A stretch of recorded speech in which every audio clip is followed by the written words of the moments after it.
Molina said, not a leaf falls from the tree, but that it does so either by God's will or permission.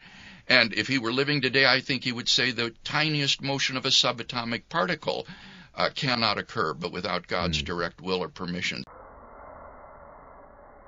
God knows what free agents would freely do in any set of freedom-permitting circumstances that God might put them in. So, by creating those circumstances and putting the agents in them, God knows how you would respond, for example, to the gospel if you were born and raised under such and such circumstances, or you were to hear the gospel preached in such and such a way.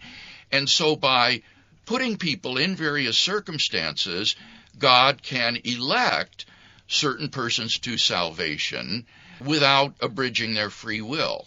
You know the verse in Scripture when it says that in any situation in which we are tempted, God will provide a way of escape so that we will be able to endure it. Now, what that means is that in any situation in which a person succumbs to temptation and gives in, it was possible for him to take the way of escape and to endure it. God knows how people would freely choose in these circumstances, and he doesn't make them choose that way, and the circumstances are not deterministic. They're freedom permitting. He just knows how they would choose. There are these subjunctive hypothetical propositions which are true or false. You'll have to explain that a bit now. Subjunctive hypothetical propositions. If-then statements in the subjunctive mood, grammatically. Like, if I were rich, I would buy a Mercedes. Now, I may not be rich, and so I don't buy one. But that's a subjunctive conditional.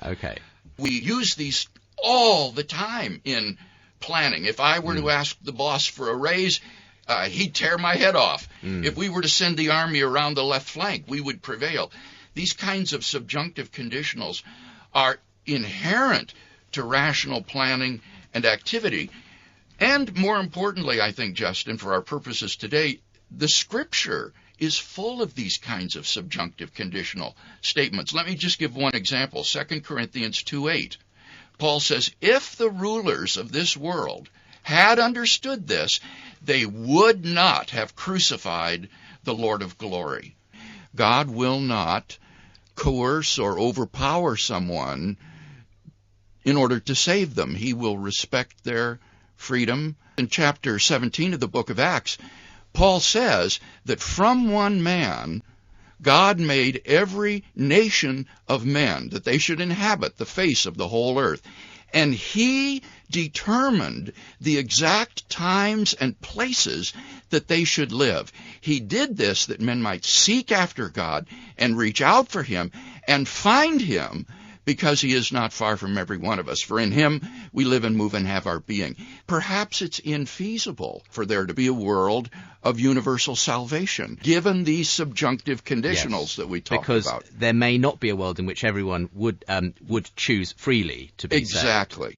He would not exercise a sort of divine coercion in order to save people, that he will respect people's wills and say, I'm not going to make you go to heaven. If you choose to reject me and my grace and my love for you, then I will allow you to do so.